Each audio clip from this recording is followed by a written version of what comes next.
prêmio que é de uma convenção que parece ser internacional, né? Illumination Book Award 2025, ganhou medalha de prata, né? E na categoria espiritualidade. E aí foi, poxa, Boa Nova é um livro que a gente já leu várias vezes, a gente já fez estudo, né? E a gente já trabalhou em vários estudos juntos, e toda vez que a gente lê, a gente encontra uma mensagem diferente, uma mensagem que nos consola. Para quem não conhece esse livro, que é Psicografia do Espírito, Humberto Campos, né? Psicografia de Chico Xavier, conta várias passagens, ou algumas passagens de Jesus. Aquele pedacinho que a gente tem no Evangelho, aqui está trazido de uma maneira detalhada, como aconteceu, porque Humberto Campos, então, para a gente contextualizar, era um escritor, jornalista, né, muito cético, e morreu. E quando ele morre, ele descobre que tudo aquilo que ele acreditava exatamente não era isso. E ele conta, já no prefácio dessa obra, que da mesma maneira que existem estudos no plano físico, existem estudos no plano espiritual. E ele começou, então, já que não era exatamente o que ele pensava, começou a estudar. E começou a estudar o cristianismo.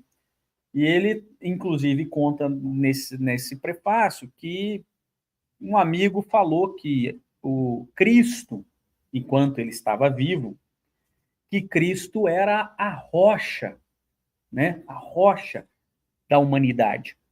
E que quando ele ouviu essa expressão, ele deu risada. Cristo, né? Essa visão de Cristo, às vezes cética, né? E que agora que ele está na espiritualidade, que ele conseguiu compreender que Cristo é a rocha da humanidade, mas é a luz, é o farol, é o guia, é uma coisa assim. E ele começa, então, a estudar e começa a ter acesso a passagens de Cristo. Ele não diz exatamente como é, mas imagino que lá no plano espiritual tinha um tablet, né? Ele deve acessar algumas coisas que ficam gravadas lá e mostrando especialmente a vinda de Jesus, que é algo tão importante para a humanidade. Então, dentro dessa consonância... E era legal também ele falar sobre os educandários, né, que existem no mundo espiritual, onde a gente estuda o Evangelho, né? E as pessoas que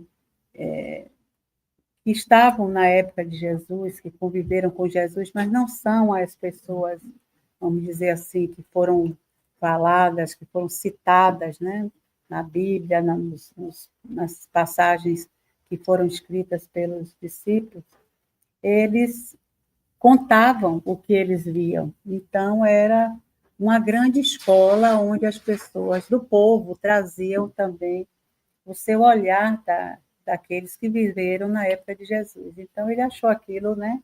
Era realmente uma escola, você aprendia mais do que, né, do que tudo. Porque, de fato, né? Então, aí vamos contextualizar algumas coisas que eu sei que muitos já sabem, eu já falei, já expliquei algumas coisas nesse sentido, mas para a gente poder entender o porquê que não tem tudo nos evangelhos, né?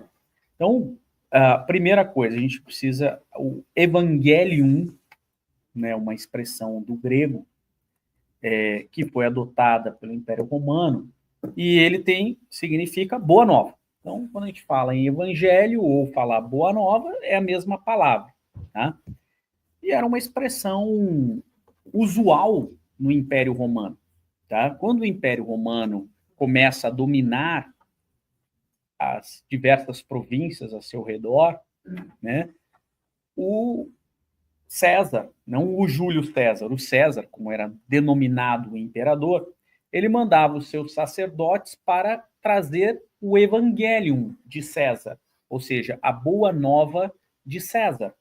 Então, terminava a guerra, normalmente o Império Romano invadia determinada região, ele era um exército, naquele tempo não existia, durante pelo menos 600 anos, não existia nenhum exército páreo para enfrentar o Império Romano, que era uma máquina de guerra, né? Eles tinham, seria como a gente, a competição seria como a gente fosse com arco e flecha contra o exército americano hoje.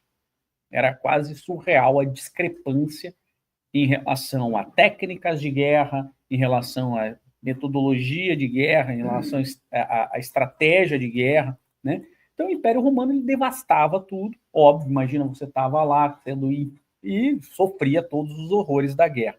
Mas o Império Romano ele aprendeu rápido que você entrava, destituía quem estava lá,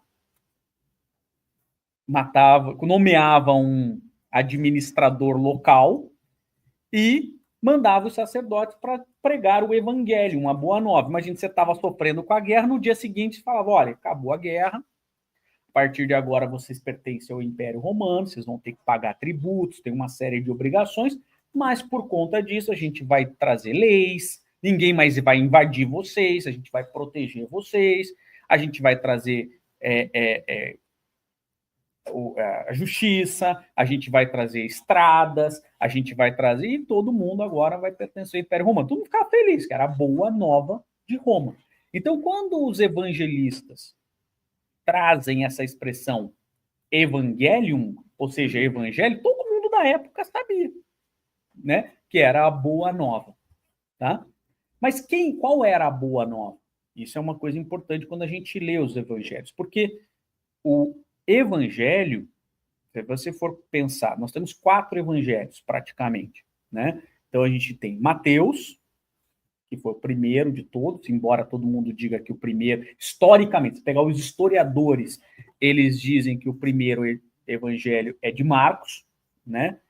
E todos os outros copiaram, para que nós espíritas temos acesso a alguma literatura, especialmente trazida por Emmanuel, especialmente em Paulo Estevão, em que Paulo já tem acesso aos primeiros escritos de Mateus, né?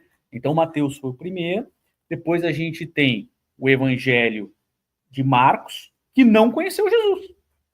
Mateus conheceu Jesus, mas embora os textos foram escritos muito tempo depois, tá? Então, João Marcos, ele não conheceu Jesus. Ele, na verdade, ele saiu para... Ele aparece lá em Atos dos Apóstolos, ele era um menino, ele é sobrinho de Barnabé, um menino que sai com Barnabé, com o tio e com Paulo de Tarso para pregar, não aguenta a pegada de Paulo, porque nenhum de nós aguentaria, volta, né? E depois se sente muito arrependido por ter desistido, vai trabalhar com Pedro na Casa do Caminho e segue Pedro até Roma, onde ele escreve o Evangelho. Por isso que o Evangelho de Marcos, ele não é de Marcos, são as lembranças de Pedro que Marcos copia, né? O Lucas também não conheceu Jesus.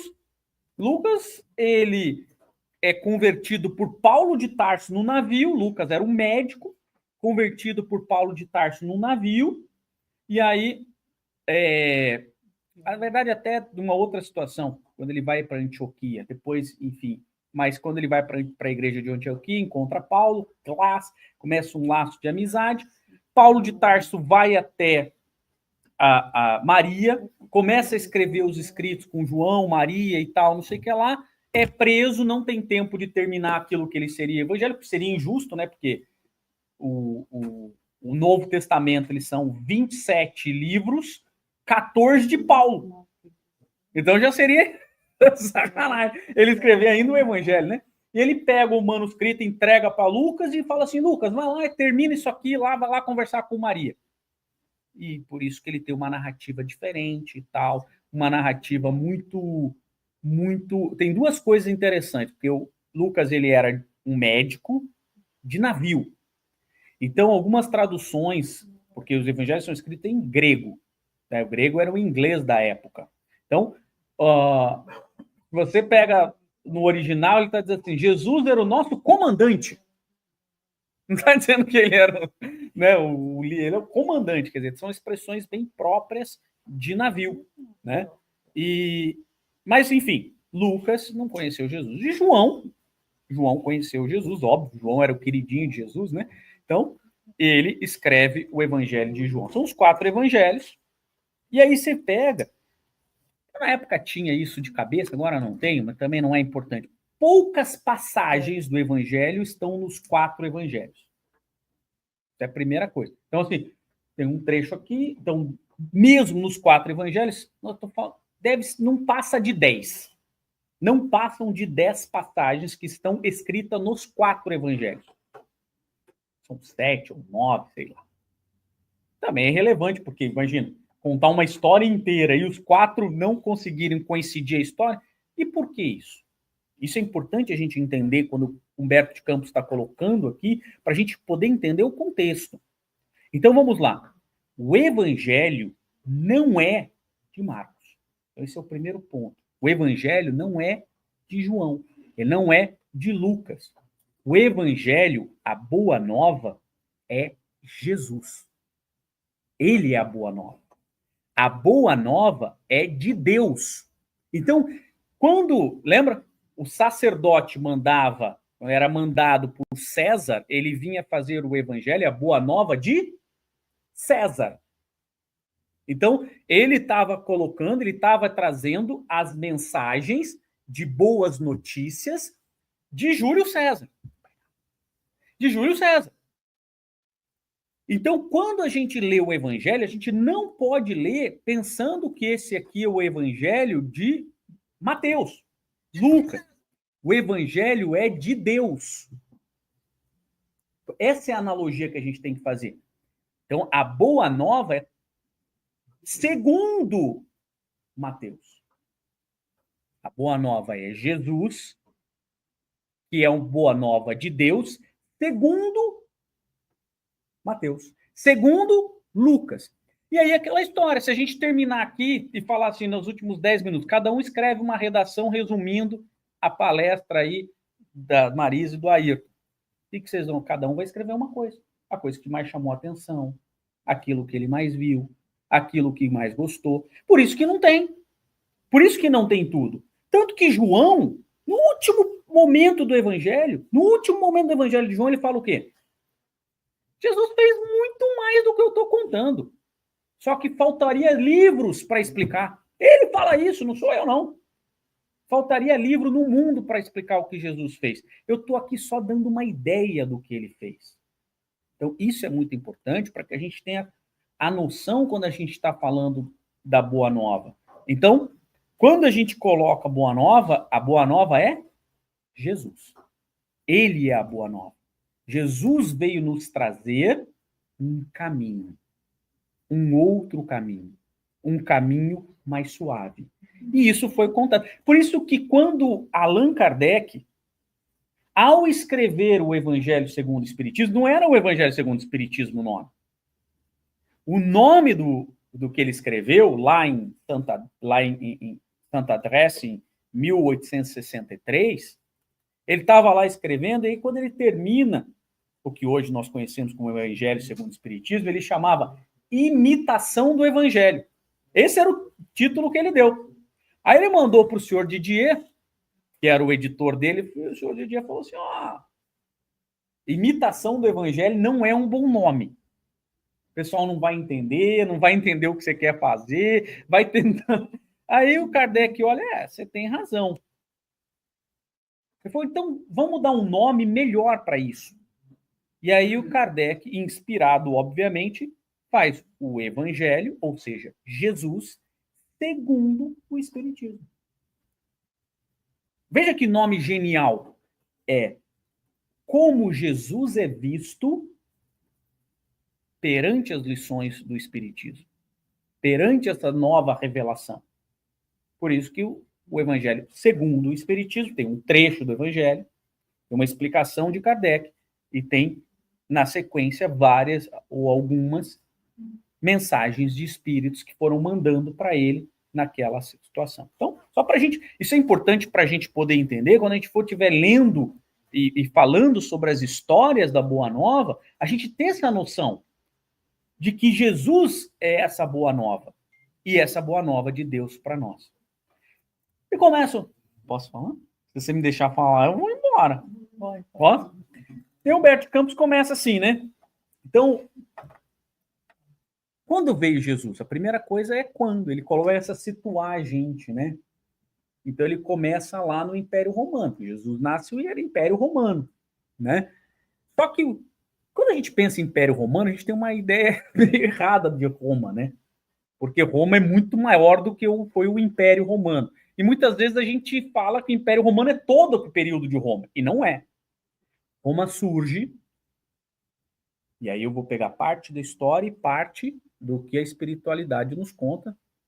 O livro de referência é A Caminho da Luz, de Emmanuel. Então, a parte espírita é A Caminho da Luz, a parte da história é da história mesmo.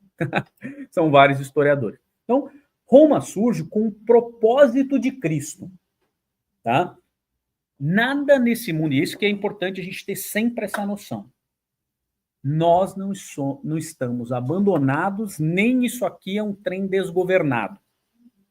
Esta nave chamada Terra, né? Esta nave é pilotada por um comandante, esse comandante é Jesus.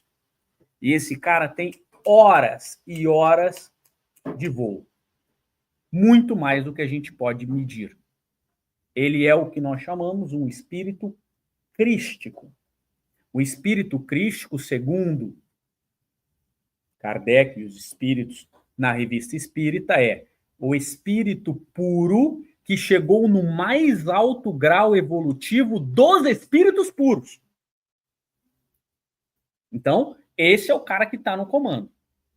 Então, não pense que Cristo, Jesus, esse que a gente deu, foi dado o nome de Jesus, a salvação, né? Esse cara, que esse personagem que a gente tem uma noção pequena do tamanho dele, o Espiritismo nos vem nos dar o tamanho exato dele. Ele é um espírito crístico. E o que diferencia nós do espírito crístico? Está lá na mesma mensagem. Nós tentamos compreender Deus. Nós estamos tateando na noção de Deus. Né? Sim ou não? Nós sentimos Deus. Os espíritos crísticos compreendem a vontade de Deus e as executam. Por isso que eles são chamados por Emmanuel de co-criadores em plano maior. E nós somos chamados de co-criadores em plano menor. Tá? Então, esse é Cristo. Cada planeta, cada sistema nos conta a espiritualidade tem um Cristo. Tá? Um espírito crístico. Ou Mexias. Tá? Esse é um nome... A própria mensagem diz isso. Fala assim, olha, pouco importa como que você chama isso, porque isso é o vocabulário de vocês. Você pode chamar isso de Cristo, que vem do grego Christó, que tem o mesmo significado de Mexias, Mexia, que vem do hebraico, né? Que é o ungido. Os dois têm o mesmo significado. Ungido no sentido que ele foi escolhido para gerir, no nosso caso, Jesus, o Cristo do planeta Terra. Mas ele foi escolhido como? Ele é o filho predileto de Deus? Não, ele chegou nesse estágio por um processo evolutivo. Então, se ele está no comando, é porque ele já passou por todas as etapas. E ele chegou lá por merecimento. Então, isso é muito importante. Então, Jesus, a boa nova de Deus, está no comando do planeta há 4,5 bilhões, desde a sua formação até os dias atuais. Então, muitas pessoas até... porque a Covid, porque não sei o que lá, porque a gente tem uma guerra, tem não sei o que lá. O livre-arbítrio é uma coisa da humanidade. A outra coisa é o guia que Jesus, o traço que foi feito para a evolução planetária. E um dos traços foi o Império Romano. O objetivo de Cristo com o Roma, não o Império. Esqueça o Império. Vamos falar Roma. Quando eu falar Império Romano, tento entender o todo. Porque ele surge como uma monarquia, depois ele torna uma democracia, e só depois de Júlio César é que vira império, tá? O imperador. Então, isso eu estou falando de 400, 500 anos antes, a gente tem toda uma jornada até virar. Então, Mais ou menos o Império Romano tem 900 anos, 400 foi império, os outros 400, 500 foi uma monarquia, bem rapidamente, e depois uma democracia, inspirada. Então, veja, e isso daí foi crescendo por intermédio de Cristo. O objetivo de Jesus era colocar uma democracia inspirada desde o momento com toda a história grega, por isso que ele mandou Sócrates. Quem é Sócrates? Sócrates é um ministro de Cristo. Não sou eu que estou dizendo, não. Está lá no Evangelho segundo o Espiritismo e está lá no A Caminho da Luz. E Chico deu uma entrevista lá numa revista da Legião da Boa Vontade, dizendo: Emmanuel está nos dizendo que dos ministros de Cristo, Buda e Sócrates vieram para... E aí ele continua lá, depois leia a entrevista. Bom, o fato é, então, são ministros de Cristo, espíritos evoluídos que vieram com missões. Maomé também, entre outros que vieram com essas missões. Bom, o fato é que isto foi tudo organizado, por isso que o livro chama-se A Caminho da Luz, porque ele foi traçado para chegarmos na luz. É todo o processo evolutivo do planeta Terra. Lá está o esqueleto do processo. O que passou e o que vai ser. Vocês querem saber o futuro, o que vai acontecer, o apocalipse, ou não sei o que lá, a besta do apocalipse, está tudo lá. Não vou contar para vocês. Leiam, que é o problema de vocês. O livro foi lançado há 50 anos, tem que ler. Bom, o fato é, isso veio sendo preparado, o Roma toma contato com esse conhecimento de democracia e soma uma coisa fundamental da característica romana, que era a família romana. Diferente da família grega, que era meio bagunçada, para dizer o mínimo, né? Leônidas, vocês conhecem os 300 Esparta, né? O império espartano falou assim, quando Atenas aceita guerrear contra Xerxes, Leônidas falou, bom, se aqueles pederastas de Atenas vão entrar, eu também vou. Imagina. Então, imagina, chamou assim daqui para baixo, né? Mesmo Sócrates tendo um problema. Bom, enfim, deixa para Sócrates, Xantipa, que era a esposa, né? Sócrates chamava a esposa de Megera. Olha que apelido bonito para Xantipa. Eu odiava a Xantipa. Bom, mas o fato é que a Grécia veio trazer um conhecimento importante na formação de Estado que nós temos até hoje, que nós chamamos de democracia, nós chamamos de poder, de divisão. Claro que ainda era muito segmentado, era muito para a elite, era muito...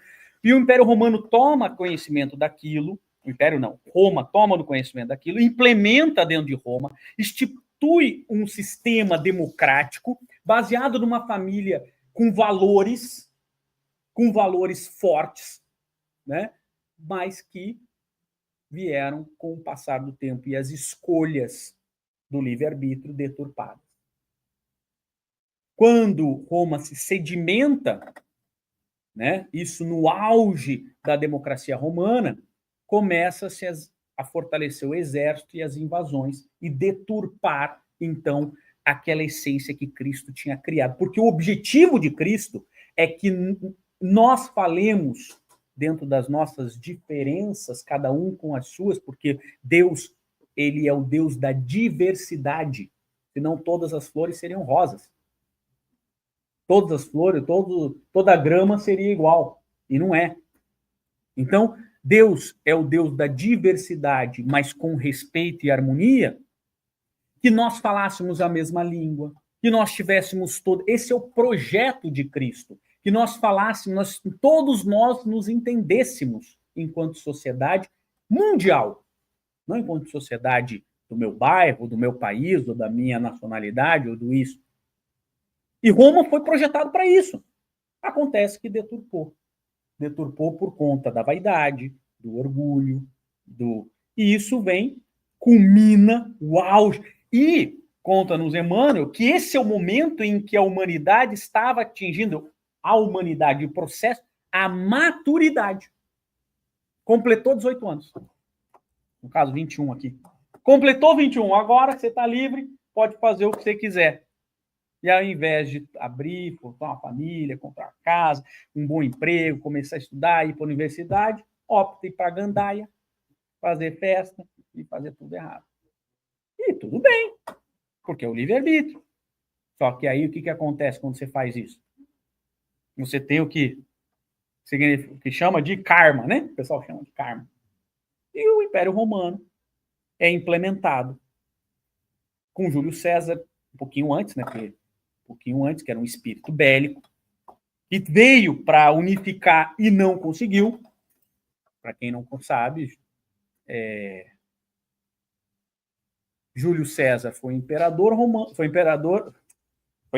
foi imperador romano. Júlio César foi um faraó egípcio. Depois ele veio numa outra encarnação como Alexandre o Grande. Depois ele veio como Júlio César. E depois ele veio com Napoleão Bonaparte, fazendo sempre a mesma coisa. E aí, bom, Júlio César é o auge desse período de deturpação do império, de toda a população, que culmina exatamente em guerras muito intensas. Implementa, que Júlio César, quando volta, que domina as Gálias ali e volta, ele volta sabendo que ele ia ser Deus. Quando ele se intitula cônsul por 10 anos, era para acabar com a democracia mesmo. Depois ele faz de novo, e ele vira cônsul e vira... Cônsul seria como se fosse assim, o primeiro-ministro, o presidente. Ele mandava... E ele era o sumo sacerdote de Roma, o cônsul e o general e Deus. E só isso. Então, Júlio César... Oi? Não. E aí, ele não chegou nesse ponto ainda, está longe, graças a Deus. Então, o fato é, dentro desse caminho, a gente percebe que a vaidade humana, e a gente percebe que vai deturpando o poder, e ao invés de se pensar na comunidade, pensa em si. Claro que era a política do pão e circo e tal. Bom, mas o fato é que Cristo, e aí conta-nos aqui Humberto de Campos, que Cristo e a espiritualidade não estavam alheios a isso. Sabiam que havia necessidade de trazer de volta à luz a humanidade. Era necessário fazer uma intervenção que era planejada, porque não pensa que a espiritualidade faz isso ao acaso, né? Então, já era planejado, nós vamos implementar. Se isso não der certo, a gente tem um plano, né, para socorrer esta situação. Então, isso tudo, isso eu estou falando só da questão a gente nem entrou no povo judeu, a gente não entrou nos egípcios, a gente não entrou na China, que isso tudo é contado lá no A Caminho da Luz. Para quem quiser, tá tudo lá e tudo mais. E aí o que acontece? Bom, a humanidade precisava de uma freada de arrumação para voltar para a luz. Porque ela já tinha recebido a primeira revelação através do povo hebraico, do povo hebreu, que tinha a missão de levar essa primeira revelação, os 10 mandamentos, com Moisés e toda a cultura hebraica para o Império Romano e acrescentar isso tudo dentro daquele caldo. E, ao invés disso, eles foram dominados e começaram a briguear com o Império e tudo mais, por conta de todo o cenário que se apresentava. Então, Cristo precisava vir.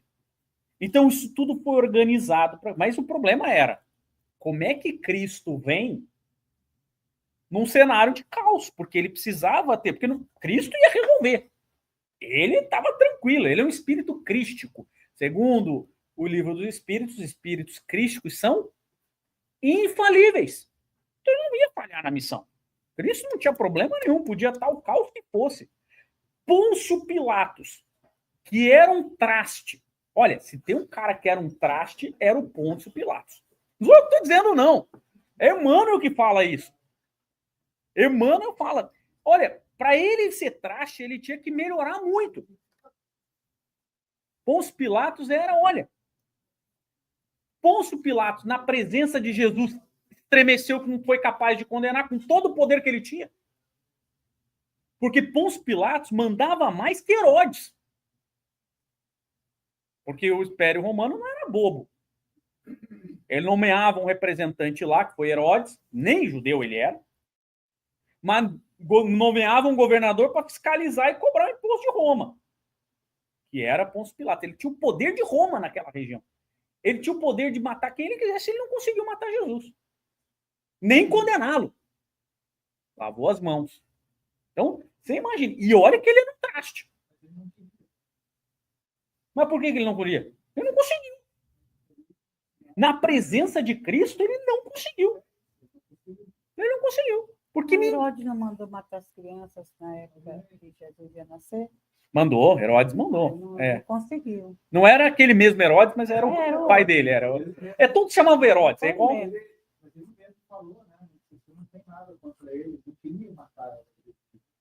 Não quero. Eu não tenho nada. É que a gente confunde, né? Que a história também é igual a Cleópatra, né? O pessoal fala da Cleópatra lá. Cleópatra, qual Cleópatra? Tinham vários. Aquela Cleópatra acho que é 17. Porque todos eram filhos, todos chamavam-se Pompeu, né? E Cleópatra. Não, porque eles eram todos da mesma origem. Quando Alexandre o Grande domina o Egito e morre depois, cada general dele ficou com uma parte do império. E a parte do império egípcio ficou com a família de Pompeu, de Ptolomeu.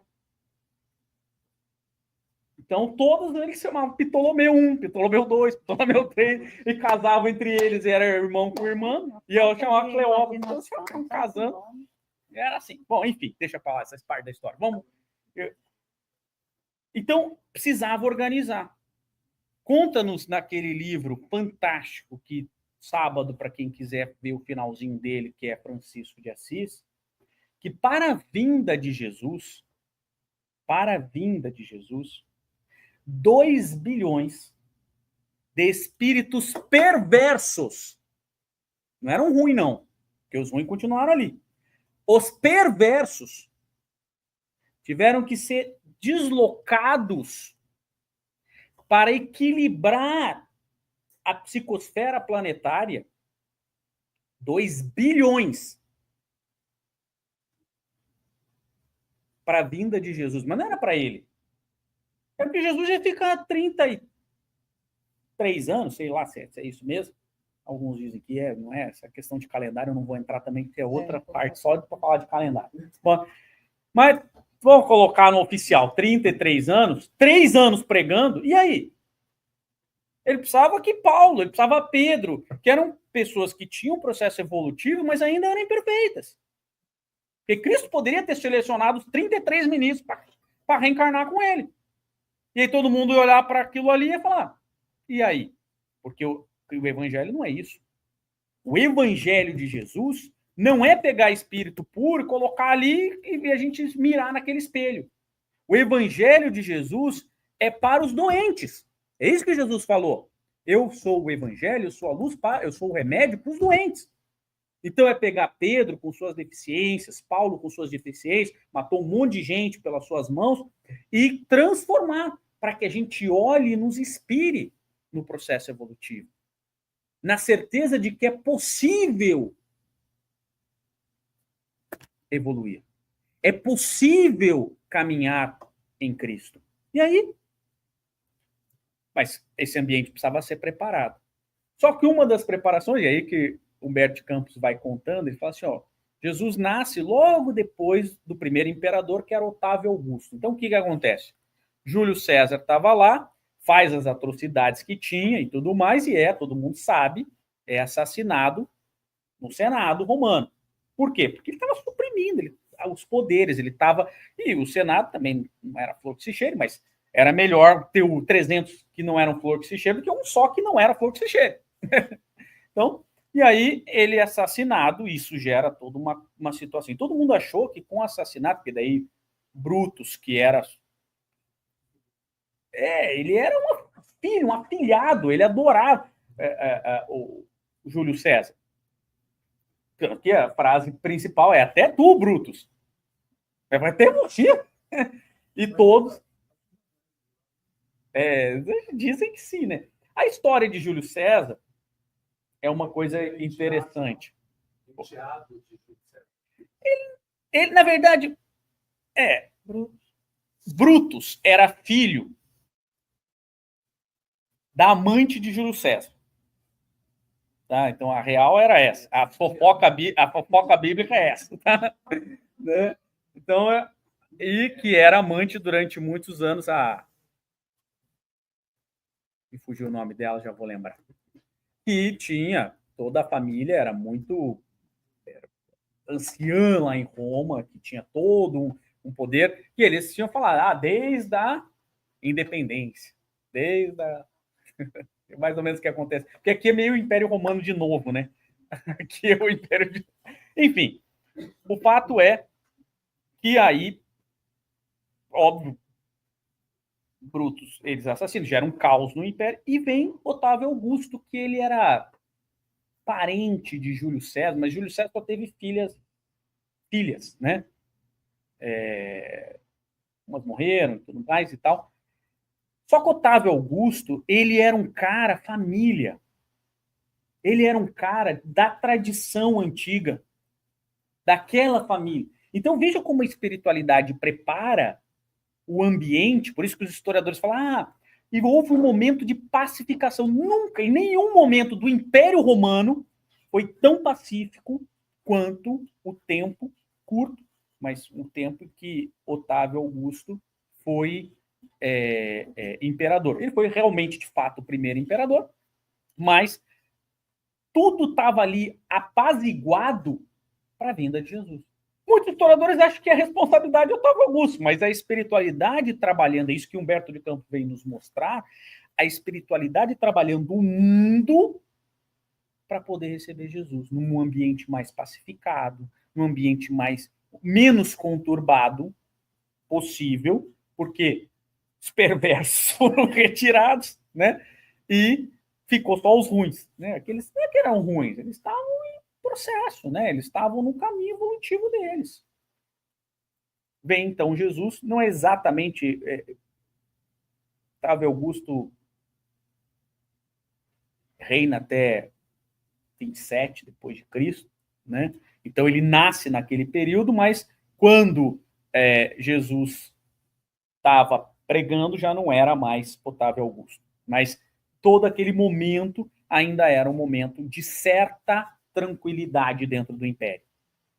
Tá? Porque se você pegar do período de Júlio César, tiveram várias guerras, mesmo logo depois de Júlio César com o... esqueci o nome dele, que foi lá com a Cleópatra também. Marco Antônio.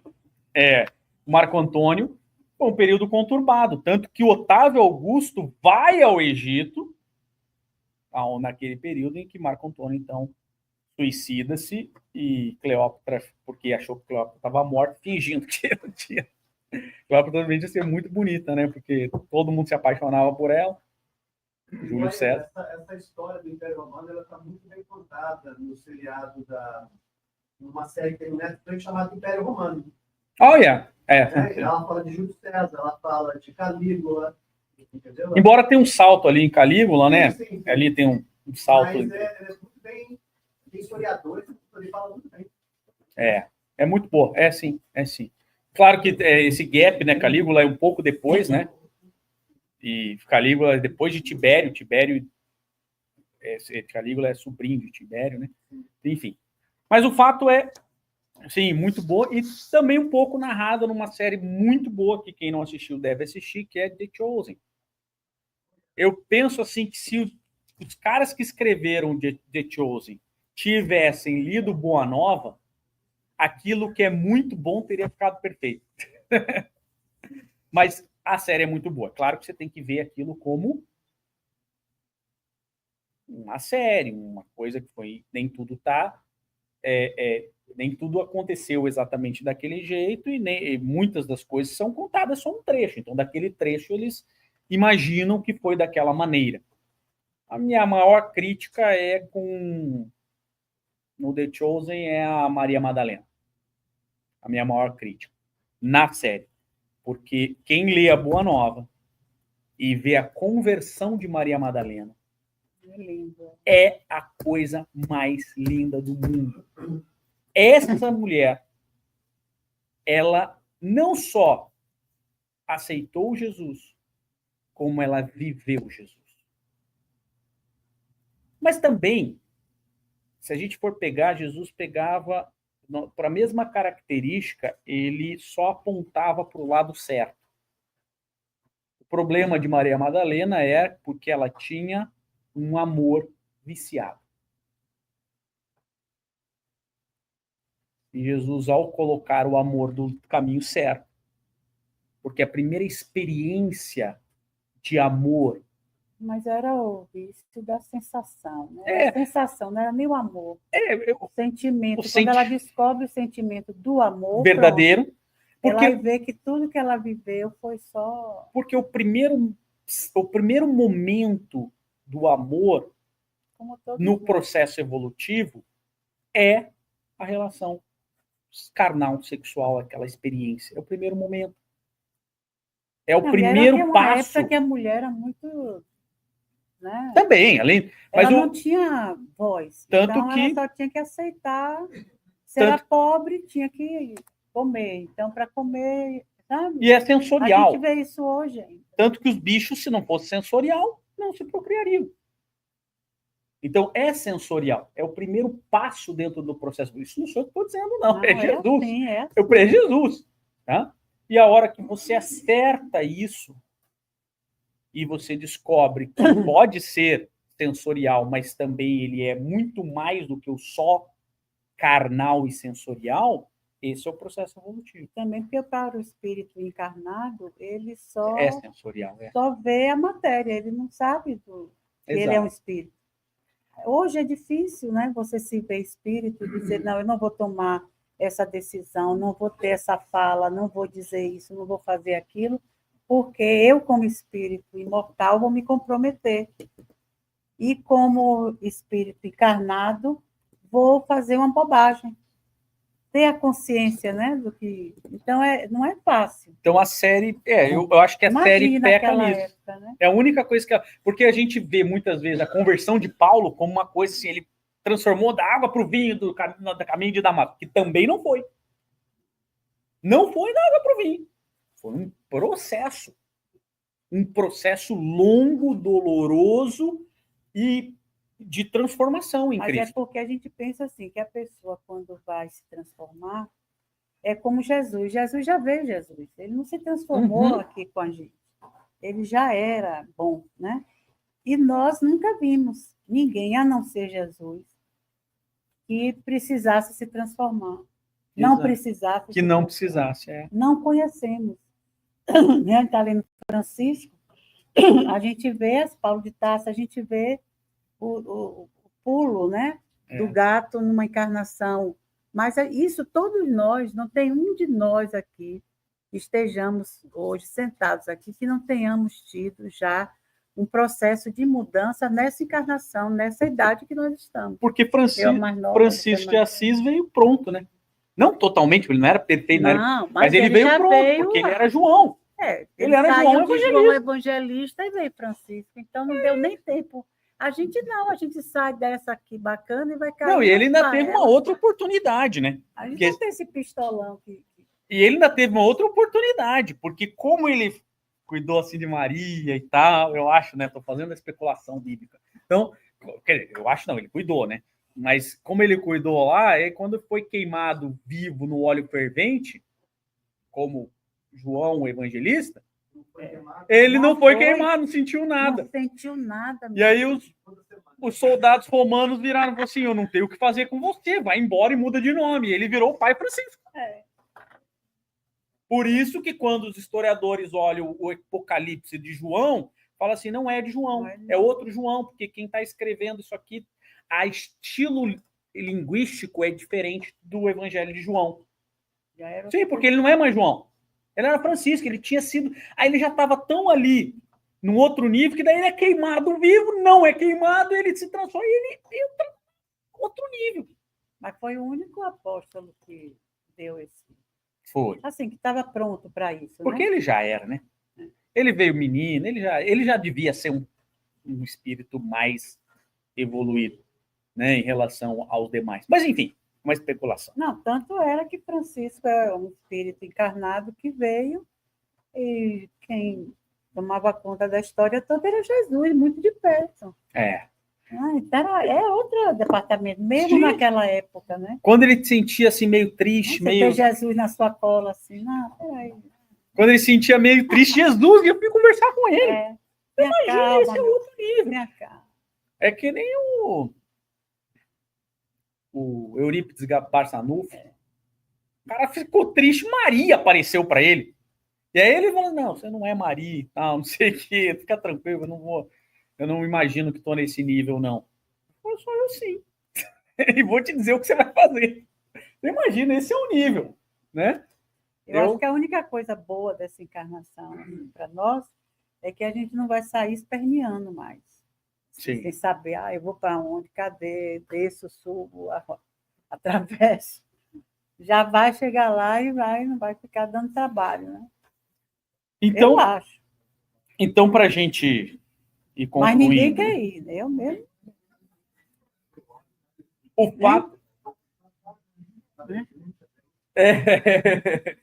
E aí o fato é que a gente é preparado o mundo para que ele pudesse receber esta boa nova. Porque se assim não fosse, Cristo ia pregar, ia fazer, ia trazer essas maravilhas que ele trouxe do cristianismo, mas não ia conseguir penetrar no coração daqueles que precisavam, que somos nós, que iriam repercutir depois essas máximas do Cristo. Então, é isso que Humberto Campos vem contando para a gente, talvez mais resumido do que eu falei, porque eu tenho essa habilidade de resumir 5 páginas em 10, né? Então, mas o fato é que o que nós tiramos dessa passagem, e eu acho que essa é a grande lição desse início da obra, é nada no processo evolutivo do planeta Terra foi feito de improviso. E tudo está planejado, respeitando o nosso livre-arbítrio, respeitando a nossa capacidade, respeitando o nosso caminho.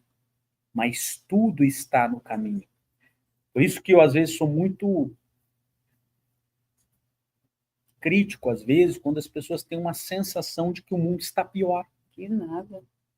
O mundo está muito melhor.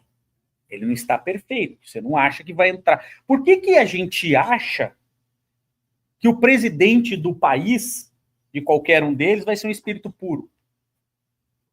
A gente não é espírito puro e acha que vai ter um espírito puro lá. Não, todos eles são imperfeitos, igual a gente. Que vieram caminhando e galgando seu processo evolutivo. É óbvio que a gente gostaria, eventualmente, que fosse diferente. Por um desejo nosso de favorecer o progresso. Mas nada é à toa. Mas não é uma nau desgovernada. Não existe isso. Não existe. Por mais que a gente seja materialista, tem que ter em mente, porque senão a gente fica meio, né? Puxa, então está tudo piorando, está tudo não, está tudo dentro do que tem que ser mesmo. E é uma transição, e é assim mesmo. A gente vai ver coisas que não via há muito tempo, né? Tem que ter todos os choques, cada um decidindo para onde quer ir. Então, se quer voltar para a capela, se quer um trecho que o Humberto Campos faz com a sua genialidade é fazer um paralelo para mostrar que este período de Otávio Augusto é o que Jesus chama da festa do noivado. Então, ele faz... Como que é o casamento? Como é o casamento depois do casamento? A lua de mel. Depois de 1, 2 semanas depois da lua de mel, depois de 20 anos junto. Como é? Maria, 50 anos junto. Lua de mel, né? Maravilha. Né? Depende com quem casa, claro. Mas normalmente nós casamos com espíritos em provas e expiação, sim ou não? Até porque, até estava ouvindo esses dias uma palestra do Haroldo, o Haroldo falando isso, achei muito engraçado, né? Até se você encontrar, porque meu marido, minha esposa não é perfeita. Se fosse perfeita, não case com ela. Não atrapalhe a evolução dela. Se você achar alguém perfeito, deixa ela lá. Até porque nem vai dar certo. Porque imagina, eu caso com alguém perfeito. Todas as culpas são minhas, porque ela é perfeita. Você vai viver um relacionamento que você é o único culpado. Que você é o único que erra. Tudo bem, um casamento normal também é assim, né? Um casamento... Mas de verdade culpado. Não é? Nós somos culpados às vezes, de verdade, não. Mas o fato é, então ele compara, mas na festa de noivado, na festa, todo mundo feliz, não tá? Não é assim ou não? Então por isso ele compara essa festa. Então foi preparado o mundo para a festa. Depois a gente vai ter que ver se o casamento no dia a dia com o cristianismo, que é aquela luta do dia a dia.